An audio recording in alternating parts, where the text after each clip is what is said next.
Latin শব্দ, যেটা পরবর্তীতে হয়েছে অ্যাকোয়ারিয়াম। অ্যাকোয়ারিয়াম একটা ইংরেজি শব্দ, আমরা জানি তাই না? তার মানে এই ইংরেজি শব্দটা কোথা থেকে এসেছে? অ্যাকোয়া থেকে এসেছে। এরকম প্রায় 10 থেকে 15,000 শব্দ ইংরেজিতে আমরা ব্যবহার করছি, যেটার মূল উৎস হচ্ছে কি? ল্যাটিন। যেটার মূল উৎস ল্যাটিন। আসসালামু আলাইকুম students, how are you all? I'm also fine. Our today's topic is the origin of English language. ইংরেজি ভাষার উৎপত্তি এবং বিকাশ সম্পর্কে আজকে আমরা আলোচনা করব। তোমরা কি জানো ইংরেজি ভাষা কে বা কারা আবিষ্কার করেছে? ইংরেজরা করে নাই। তোমরা জানলে অবাক হবে যে ইংরেজি ভাষার মূল উৎপত্তিতে ইংরেজদের কোনো কি ছিল না? অবদান ছিল না। তার মানে কারা আবিষ্কার করেছে ইংরেজি ভাষাটা? জার্মানিক জনগোষ্ঠী নামে একদল মানুষ ইংরেজি ভাষার উৎপত্তিতে অবদান রেখেছে। ইংরেজ কারা তোমরা কি জানো? ওকে, এখানে একটা কথা আছে যে সব ইংরেজরাই কি ব্রিটিশ, কিন্তু সব ব্রিটিশরা ইংরেজ নয়। এই কথাটা ভালোভাবে বোঝার জন্য তোমরা একটু বোর্ডের দিকে তাকাও। আমরা এখানে ইউকে দেখতে পাচ্ছি তাই না? ইউকে কে যদি আমরা একটা বড় বাড়ি হিসেবে কল্পনা করি, ইউকের ভিতরে 4টা কি রয়েছে? ঘর রয়েছে বা রুম রয়েছে, ঠিক আছে? তো ইউকেতে যারা বসবাস করে সবাই একত্রে ব্রিটিশ, সবাই একত্রে ব্রিটিশ, কিন্তু শুধুমাত্র ইংল্যান্ডের ঘরে যারা থাকে তারাই ইংরেজ, তারাই ইংরেজ। এখন দেখো, আয়ারল্যান্ডে যারা থাকবে তাদেরকে আইরিশ বলি, স্কটল্যান্ডে যারা থাকে তাদেরকে স্কটিশ, ওয়েলসে যারা থাকে তাদেরকে ওয়েলস বলা হয়। তার মানে আমরা বুঝতে পারলাম যে আয়ারল্যান্ড, স্কটল্যান্ড, ওয়েলসে যারা থাকবে তারা ব্রিটিশ হলেও তারা কি না? ইংরেজ নয়। ব্রিটিশ হলেও তারা কি না? এ পর্যায়ে বলো তো ইউকে এর ফুল মিনিং কি, বা ইউকের পূর্ণ নাম কি আমরা জানি? United kingdom of great Britain and Northern Ireland, ঠিক আছে? ওকে, তো আশা করছি তোমরা ইংলিশ এবং ব্রিটিশ এই দুইটার মধ্যে এখন বুঝতে পেরেছো কনফ্লিক্ট যেটা ছিল। এ পর্যায়ে আমরা জানবো যে ইংরেজি ভাষার উৎপত্তিতে কাদের অবদান ছিল। ইংরেজি ভাষার উৎপত্তি যেহেতু একটা দীর্ঘ সময়ের ইতিহাসের একটা ফল, তো ইতিহাসের প্রথমে আমাদের জানতে হবে রোমানদের ঘটনা, রোমানদের একটা ঘটনা। এরপর আসে আমাদের জার্মানিক পিপল, এরপর আসে ভাইকিংস, এরপর নরম্যান কনকোয়েস্ট হয়, এরপর রেনেসান্স, এরপর কলোনিয়াল পিরিয়ড। তোমরা এখানে একটা চিত্র দেখতে পাচ্ছ তাই না? তোমরা কি বলতে পারবে এটা কোন মহাদেশের? Europe. Very good. Okay, Europe মহাদেশের তোমরা এখানে কি নর্থ সি দেখতে পাচ্ছ, রাইট? নর্থ সি এর এই পাশকে আমরা বলেছি পূর্ব, এই পাশে পশ্চিম, এটা উত্তর, আর এখানে কি দক্ষিণ। দ্যাট মিনস নর্থ সি এর এই পাশে রয়েছে কি তোমরা 4টা দেশ দেখতে পাচ্ছ, এই 4টা দেশ মিলে কি ইউকে। তার মানে নর্থ সি এর পশ্চিমে আছে ইউকে, পূর্বে আছে কি ডেনমার্ক, নেদারল্যান্ডস, জার্মানি, রাইট? এবং একদম দক্ষিণ পাশে কি আছে? ফ্রান্স, ইটালি, আরো অন্যান্য দেশ। আমরা এই কয়েকটা দেশ কেন লিখেছি? কারণ এগুলাই আজকে আমাদের আলোচনার বিষয়, ঠিক আছে? তো ফার্স্টে দেখো Roman versus Britain. Roman versus Britain, বুঝতেই পারছো যে রোমান আর ব্রিটেনের মধ্যে একটা কি হয়েছিল? যুদ্ধ হয়েছিল। যে যুদ্ধটা শুরু হয়েছিল খ্রিস্টের জন্মের বহু বছর আগেই, ঠিক আছে? সম্রাট জুলিয়াস সিজার নামে একজন রাজা ছিলেন, যিনি 54 থেকে 55 খ্রিস্টপূর্বেই ব্রিটেনকে দখল করেছিলেন, কিন্তু তিনি সেখানে স্থায়ীভাবে বসতি স্থাপন করেন নাই। স্থায়ীভাবে বসতি স্থাপন ইটালিতে রোমানরা থাকতো, স্থায়ীভাবে বসতি স্থাপন তারা করেছিল 43 খ্রিস্টাব্দে। এখন কি 2025 সাল, আমরা এখন কথা বলতেছি 43 সালের কথা। 43 সালের কথা, যেই সময় ইটালির রাজধানী কি ছিল? রোম, তাই না? ইটালির রাজধানী কি ছিল? রোম। রোমে বাস করতো কারা? রোমানরা। রোমে বাস করতো কারা? রোমানরা। তো ইটালির তখন 43 খ্রিস্টাব্দে ইটালির রাজা ছিলেন সম্রাট ক্লডিয়াস। তিনি চিন্তা করলেন যে তিনি এখন স্থায়ীভাবে ব্রিটেনে কি করবে? দখল করবে। আচ্ছা, আমরা এখন কেন ব্রিটেন বলছি? কারণ বর্তমানে যেটা আমরা ইউকে জানি সেটা 43 সালে কি ছিল না? ইউকে ছিল না, সেটা কি ছিল? ব্রিটেন ছিল। বুঝতে পেরেছো? তো ইটালির যে রাজা তিনি 40,000 সৈন্য পাঠায় ব্রিটেন জয় করার জন্য, ঠিক আছে? তারা প্রথমে ব্রিটেনের কেন্ট নামক জায়গায় যুদ্ধ করে। তখন ওই অঞ্চলটা তারা কি করে, জয় করে। ধীরে ধীরে পুরো ব্রিটেনে তারা তাদের রাজত্ব স্থাপন করে। এখন বলতে পারো যে তারা কেন ব্রিটেন আক্রমণ করে? কারণ ব্রিটেনটা তখন ছিল খনিজ সম্পদে ভরপুর, সেখানে সোনা রূপা বিভিন্ন রকমের খনিজ সম্পদ কি মজুদ ছিল, অথবা রাজনৈতিক বা সামরিক কারণেও তারা কি করেছে, ব্রিটেন আক্রমণ করেছে বারবার। তো তারা এখানে ব্রিটেনে আসলো, আসার পর ব্রিটেনে তারা 400 বছর রাজত্ব করলো। কত বছর? 400 বছর। 400 বছর রাজত্ব করে তারা ব্রিটেনের নাম পরিবর্তন করে দেয়। ব্রিটেনের কি নাম পরিবর্তন করে দেয়? তারা ব্রিটেনের নাম কি রাখে? ব্রিটানিয়া। Very good. তারা ব্রিটেনের নাম কি রাখে? ব্রিটানিয়া। তো তারা তাদের সাথে একটা ভাষা নিয়ে যায়, এই যে ভাষার কথাই আমরা বলছিলাম, কিন্তু তার আগে আমাদের একটু আলোচনা করে নিতে হলো। তারা তাদের সাথে ল্যাটিন ভাষা নিয়ে আসে। কোন ভাষা নিয়ে আসে? ল্যাটিন। তার মানে ইটালি যারা বসবাস করতো তারা ল্যাটিন ভাষায় কথা বলতো, এবং তারা যখন ব্রিটেনে যায়, ব্রিটেনে তারা কি ভাষা নিয়ে যায়? ল্যাটিন ভাষা নিয়ে যায়। ব্রিটেনের মানুষ যদিও পূর্বে কেল্টিক ভাষায় কথা বলতো। কি ভাষায়? কেল্টিক। যখন রোমানরা সেখানে রাজত্ব করে, তখন তারা সবাইকে কি ল্যাটিন ভাষা ব্যবহার করতে উদ্বুদ্ধ করে। এই কারণে সেখানে একটা কেল্টিক এবং ল্যাটিনের একটা মিশ্রণ তৈরি হয়। তো সেই সময় ল্যাটিন ভাষা থেকে আজকের ইংরেজিতে অনেক শব্দ এসেছে। যেমন তোমরা দেখতে পাচ্ছ অ্যাকুয়া। অ্যাকুয়া ছিল হচ্ছে একটা ল্যাটিন শব্দ, যেটা পরবর্তীতে হয়েছে অ্যাকোরিয়াম। অ্যাকোরিয়াম একটা ইংরেজি শব্দ আমরা জানি, তাই না? তার মানে এই ইংরেজি শব্দটা কোথা থেকে এসেছে?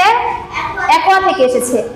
এরকম প্রায় 10 থেকে 15,000 শব্দ ইংরেজিতে আমরা ব্যবহার করছি, যেটার মূল উৎস হচ্ছে কি? ল্যাটিন। তো এরকম দেখো, হসপিটাল আছে, জাস্টিস, মন্ট, স্ট্রেট। দেখো, স্ট্রেট মানে রাস্তা আমরা জানি, তাই না? এই শব্দর উৎপত্তি দেখছো কত সালে? সেই 43 খ্রিস্টাব্দের পরে। তাহলে এই শব্দের উৎপত্তি আসলে অনেক প্রাচীন। এরপর আসে আমাদের জার্মানিক জনগোষ্ঠী। এরপর কি আসে? আচ্ছা, 410 সালে এই যে রোমানরা 400 বছর রাজত্ব করলো, এরপর আসলো 410 সাল। 10 সালে এই ইটালির রোমানরা তাদের সৈন্যদলকে কি করে? ফিরিয়ে নেয়। কারণ তখন ইটালি ছিল কি, মানে দুর্বল একটা রাষ্ট্র হয়ে গেছিল। এই কারণে তারা তাদের শক্তি বাড়ানোর জন্য সৈন্যদলকে ফিরিয়ে নেয়। সেই সময় আমাদের এই ব্রিটেন কি হয়ে যায়, মানে ব্রিটেনিয়া দুর্বল হয়ে যায়। তখন ব্রিটেনিয়ার বিভিন্ন অঙ্গরাজ্য কি ছিল? ভয়ে ছিল যে কারা কোথা থেকে আক্রমণ করে, তাই না? সেই সময় এই কারণে সেখানকার যে রাজা ছিল, তিনি চিন্তা করলেন বাইরের দেশ থেকে কি নিয়ে আসবেন? সৈন্য নিয়ে আসবেন। সেই সৈন্যগুলাই মূলত জার্মানিক জনগোষ্ঠী নামে পরিচিত। এই জার্মানিক জনগোষ্ঠীকে আমরা প্রধান 3টা ভাগে ভাগ করে থাকি। One is angles, sanction and Jude. Angles, sanction, Jude. এরা উপজাতীয় ছিল। এদেরকে আমরা কি বলতে পারি? উপজাতীয় বলতে পারি। এদিকে খেয়াল করো, এই যে নর্থ সি এর এই পাশে ডেনমার্ক, তাই না? ডেনমার্কে বসবাস করতো অ্যাঙ্গেলস। ডেনমার্কে বসবাস করতো কি? অ্যাঙ্গেলস। এবং ডেনমার্কের জুটল্যান্ডে বসবাস করতো কি? জুটল্যান্ডে বসবাস করতো জুট। এবং নেদারল্যান্ড এবং জার্মানিতে বসবাস করতো স্যাংশন। তাহলে এই 3টা দেশ থেকে সৈন্যদল কোথায় গেল? ব্রিটানিয়াতে গেল। কোথায় গেল? ব্রিটানিয়াতে। কেন গেল? তাদের দেশটাকে রক্ষা করার জন্য, তাদের দেশটাকে। আচ্ছা, তারা প্রথমে এখানে একটা দ্বীপে আশ্রয় নেয়, ব্রিটানিয়ার একটা দ্বীপে। তো তারা তারপর ধীরে ধীরে তাদের ক্ষমতা বুঝতে পেরে তারা ভাবলো যে কেন আমরা এখানে সৈন্য হয়ে থাকবো, আমরাই তো চাইলে রাজা হতে পারি। এই কারণে তারা কি করলো, সেখানে ধীরে ধীরে কিছু কিছু অঞ্চল তারা নিজেদের দখলে নিল। তারা নিজেরা সৈন্য হয়ে আসছে, তারা আবার কি করলো, তাদের পরিবার পরিজন যারা ছিল সবাইকে নিয়ে সে ব্রিটানিয়াতে চলে গিয়ে তারা সেখানে বিভিন্ন রাজ্য কি করলো? দখল করলো। এখন তো সাপোজে যে আশুলিয়া দখল যদি করে, তারপর মিরপুর দখল করে, আস্তে আস্তে কি পুরো ঢাকা দখল করা সম্ভব না? সম্ভব। তো তারা অনেক শক্তিশালী ছিল এবং তারা একটা অঞ্চল কি করলো? পুরা দখল করলো।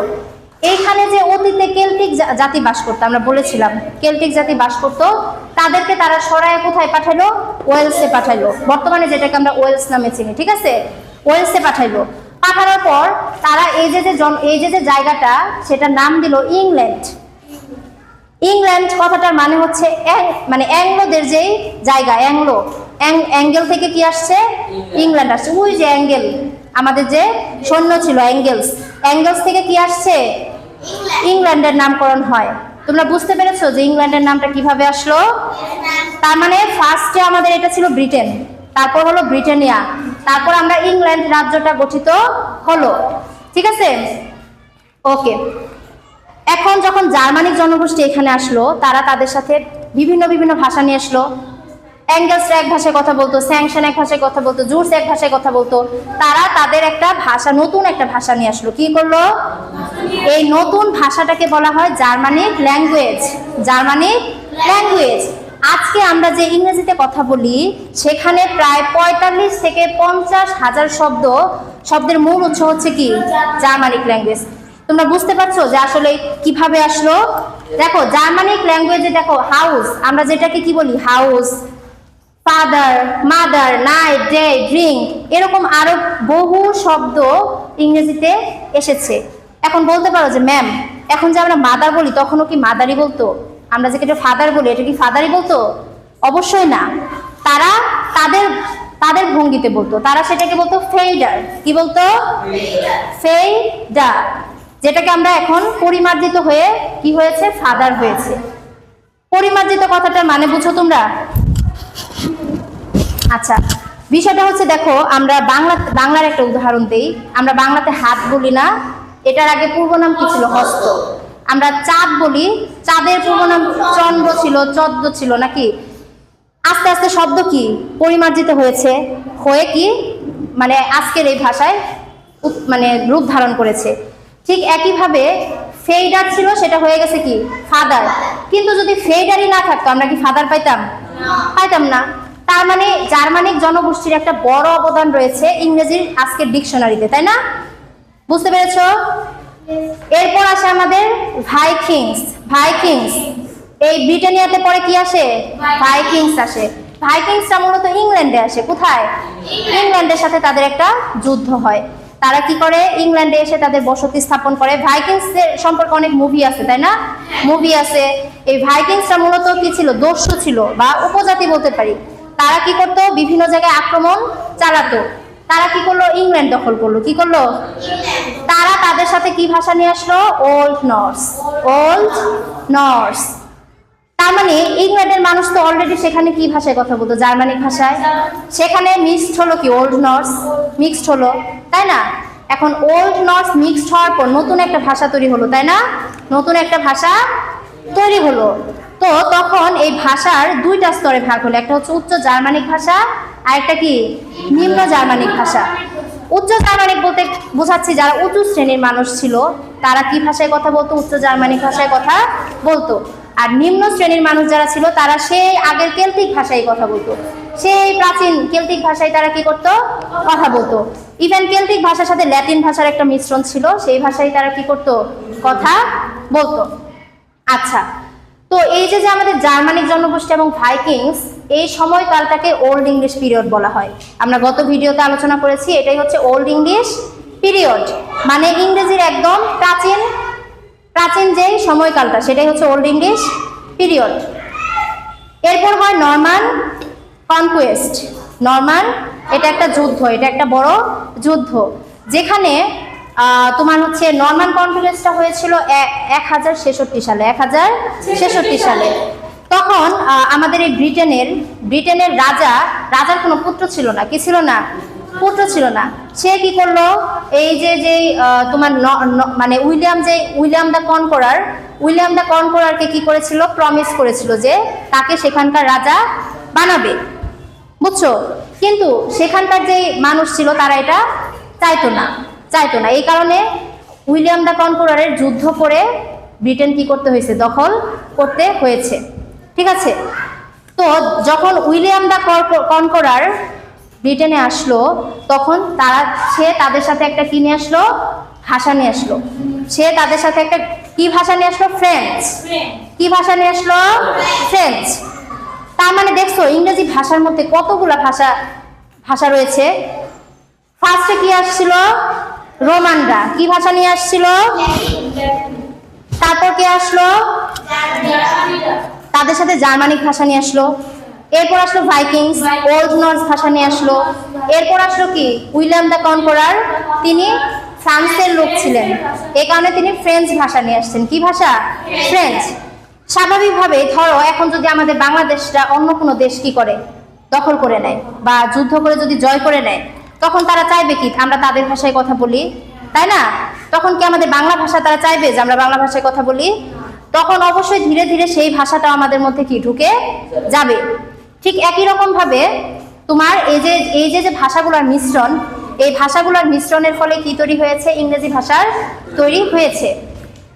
নরমান কনকুয়েস্টের সময়, ওই সময়কালের প্রায় 10,000 শব্দ এখনো ইংরেজিতে রয়ে গেছে। তো উইলিয়াম দ্য কনকরারের সময় কিছু শব্দ হচ্ছে কোর্ট, জাজ, প্রিজন, জাস্টিস। হ্যাঁ, তখন যদিও কোর্ট করা কি বলতো, CORT, কোর্ট এভাবে বলতো, কিন্তু সেটা পরিমার্জিত হয়ে এখন কি হয়ে গেছে? কোর্ট হয়ে গেছে। তোমরা দেখতে পাচ্ছ যে দে কি একটা প্রোনাউন না? তখন প্রোনাউনের ব্যবহার শুরু হয়, যেমন দে, দেম, দেয়ার। এই শব্দগুলো আমরা কোথা থেকে পাই? এই মিডল ইংলিশ পিরিয়ড থেকে পাই। উইলিয়াম দ্য কনকরার যখন থেকে ব্রিটেন দখল করে তখন থেকে কি শুরু হয়? মিডল ইংলিশ পিরিয়ড শুরু হয়। মানে যখন ইংরেজির আরো কি হয়, আরো প্রচারণা বাড়তে থাকে। এরপর নরমান কনকোয়েস্টে পরে আসে আমাদের রেনেসান্স। রেনেসান্স হচ্ছে একটা সময়কাল, সেই সময়কালটাকে আমরা কি বলবো? রেনেসান্স বলে থাকি। এই রেনেসান্স থেকে মডার্ন ইংলিশের শুরু হয়। কি শুরু হয়? মডার্ন ইংলিশ পিরিয়ডে শুরু হয়। তো এই রেনেসান্সটা তাদের সাথে কি নিয়ে এসেছিল? গ্রিক ভাষা। কি ভাষা? গ্রিক ভাষা। তার মানে আমাদের বর্তমান যে ইংরেজি ভাষাটা, সেটা শুধুমাত্র এক ইংরেজি ভাষার ফল নয়। এখানে ল্যাটিনের মিশ্রণ রয়েছে, জার্মানিক ভাষা রয়েছে, ফ্রেঞ্চ রয়েছে, গ্রিক রয়েছে, তাই না? ওল্ড নর্স ভাষা রয়েছে। সবগুলা ভাষা থেকে একটু করে শব্দ নিয়ে আমাদের আজকের কি হয়েছে? ইংরেজি ভাষার শব্দগুলো আমরা পেয়েছি। তো আমরা যদি বলতে চাই যে আমাদের রোমানদের যেই ভাষা, ল্যাটিন থেকে আমাদের 29 ভাগ কি এসেছে? 29 ভাগ শব্দ ল্যাটিন ভাষা থেকে ইংরেজিতে এসেছে। জার্মানিক ভাষা থেকে এসেছে 26% এবং ভাইকিংসদের থেকে আসছে কত? 29%। গ্রিক ভাষা থেকে আসছে প্রায় 8%। এরকম সব ভাষা থেকে একটু কি শব্দ আমাদের ইংরেজিতে যুক্ত হয়েছে। খেয়াল করো, এই যে ভাইকিংসরা যে আমাদের কিছু শব্দ দিয়ে গেছিল, যেমন sky, egg, knife, take, get, die, এই যে ভার্ব, তাই না? এগুলো কি ভার্ব? প্রিন্সিপাল ভার্ব, তাই না? এই প্রিন্সিপাল ভার্বগুলো কি সে আমাদের ভাইকিংসরা আমাদের দিয়ে গিয়েছিল, যে শব্দগুলো আমরা এখনো কি ব্যবহার করছি। খেয়াল করো, দেখো টেক যে শব্দটা, আমরা এখন টেক মানে নেওয়া, তাই না? টেক শব্দটার আগের নাম কি ছিল? টাকা। এভাবে ওরা বলতো, কিন্তু সেটাকে আমরা এখন কি বলি? টেক বলি। এখন তারপর আমাদের শুরু হয় কলোনিয়াল পিরিয়ড। এই বিষয়ে কি তোমাদের ধারণা আছে? কলোনিয়াল পিরিয়ড দেখি। কলোনিয়াল পিরিয়ড মানে যখন এই যে তোমার ইউরোপীয় উপমহাদেশ, তাই না, ওরা ধীরে ধীরে কি করতে চাইলো? বিভিন্ন দেশে তাদের মানে রাজত্ব আরো বাড়াতে চায়। আরো কি করে? বাড়াতে চায়। এই যে ব্রিটিশরা ছিল, এই যে ব্রিটিশরা কি করলো? বিভিন্ন দেশ, ভারতীয় উপমহাদেশেও তারা কি করেছে? আক্রমণ চালিয়েছে। তোমরা হয়তো জানো ভারতীয় উপমহাদেশে কয়শো বছর ব্রিটিশরা রাজত্ব করেছিল? 200 বছর। এই কারণে দেখো আমরা কিন্তু এখন ইংরেজিতে কথা বলি। ইংরেজি কিন্তু আমাদের বাংলাদেশের কি সেকেন্ড ল্যাঙ্গুয়েজ, ভারতেরও কি সেকেন্ড ল্যাঙ্গুয়েজ। এবার বুঝতে পেরেছো? এই ইংরেজরা কিন্তু শুধুমাত্র এই ভারতীয় উপমহাদেশে থেমে থাকে নাই, তারা বিভিন্ন জায়গায় তাদের কলোনি সৃষ্টি করেছে। ছোট ছোট রাজ্য তারা দখল করে নিজেদের আয়ত্ত করেছিল, যার কারণে ইংরেজি ভাষাটা পুরো বিশ্ব জুড়ে কি হয়? প্রসিদ্ধ লাভ করে। বুঝতে পেরেছো? এখন যদি ইংরেজরা মানে ব্রিটিশরা যদি এত ক্ষমতাশীল না হতো, আমাদের কি কোনো দরকার ছিল ইংরেজি ভাষায় কথা বলার? কোনো প্রয়োজন ছিল না। আজকে দেখো অফিস আদালতে সব জায়গায় আমরা কি ভাষার মানে বিকল্প নাই? ইংরেজি ভাষার কোনো বিকল্প নেই। তাহলে এই যে এই পুরো ইতিহাসটা আশা করি তোমরা সবাই বুঝতে পেরেছো। এই ইতিহাসের ফলই আমাদের আজকের ইংরেজি ভাষা। ঠিক আছে? ওকে, থ্যাংক ইউ এভরিওয়ান। আল্লাহ হাফেজ। ওয়ালাইকুম আসসালাম।